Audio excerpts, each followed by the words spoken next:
हर एक सरफेस की एक कैरेक्टरिस्टिक प्रॉपर्टी होती है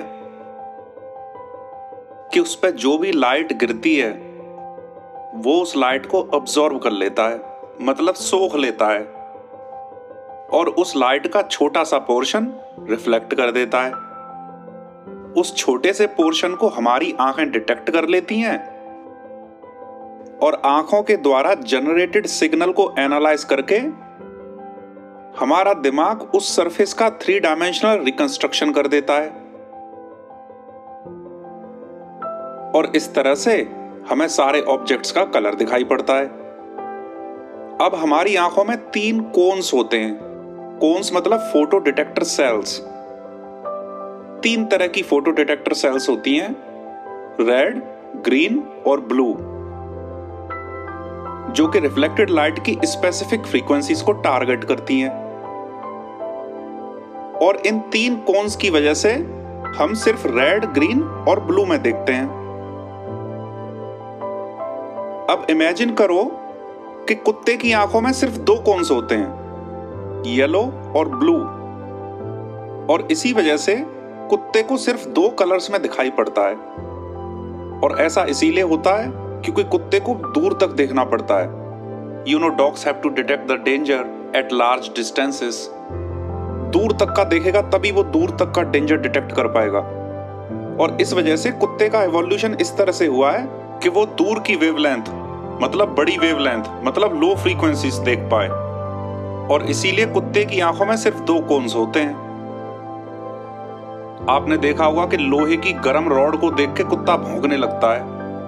ऐसा इसीलिए क्योंकि वो गर्म रॉड से आने वाली बड़ी वेवलेंथ, मतलब लो फ्रीक्वेंसीज को भी देख पाता है। और इसीलिए हम लोग ऐसा इमेजिन करेंगे कि कुत्ते का विजन थोड़ा सा डल होता है। डल इन द सेंस कि उसको नॉर्मली डार्क कलर्स में दिखाई पड़ता है, यू नो, कलर ब्लाइंड इंसान की तरह। इसीलिए कुत्ते की लाइफ थोड़ी सी डार्क होगी, dark emotions.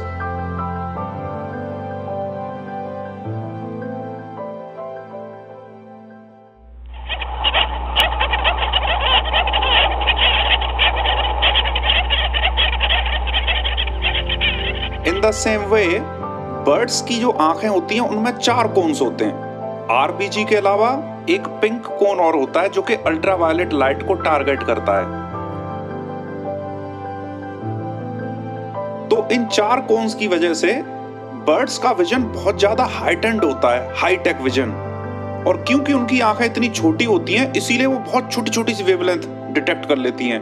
You know, birds को खाने के लिए या फिर डेंजर को डिटेक्ट करने के लिए बहुत छोटे सूक्ष्म स्केल पे देखना पड़ेगा। और इस वजह से बर्ड्स की आंखें इस तरह से इवॉल्व हुई हैं कि वो हाई फ्रीक्वेंसी को भी कैप्चर कर पाएं। और इसीलिए बर्ड्स को सरफेस से निकलने वाले लाइट के छोटे छोटे से फ्लेम्स सब कुछ दिखाई पड़ते होंगे। फॉर एग्जाम्पल, पत्तों को अगर एक चिड़िया देख रही है तो पत्ते से निकलने वाली लाइट के छोटे छोटे से फ्लेम्स, पत्तों के सरफेस का एक एक पोर्शन उनको बिल्कुल क्लियरली नजर आता होगा। और इस वजह से हम लोग इमेजिन कर सकते हैं कि बर्ड्स की जो लाइफ है वो बहुत ज्यादा कलरफुल होती होगी।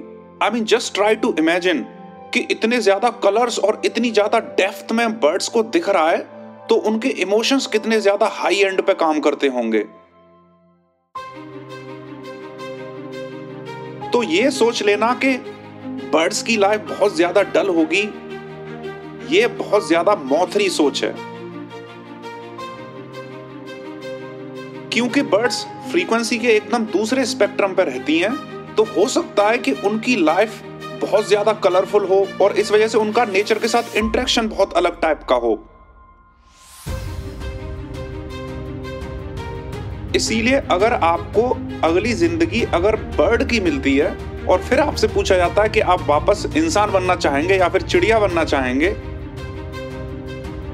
हो सकता है आप बोलें कि नहीं, मुझे तो चिड़िया ही बनना है, इंसान फिर से नहीं बनना है। क्योंकि चिड़िया की लाइफ मोर कलरफुल है, ज्यादा एनरिचिंग है, ज्यादा फुलफिलिंग है। It is quite possible. तो इंसान का गुरूर कि हम ही सबसे बेस्ट स्पीसी हैं, ये एक बहुत ज्यादा लिमिटेड ओपिनियन है।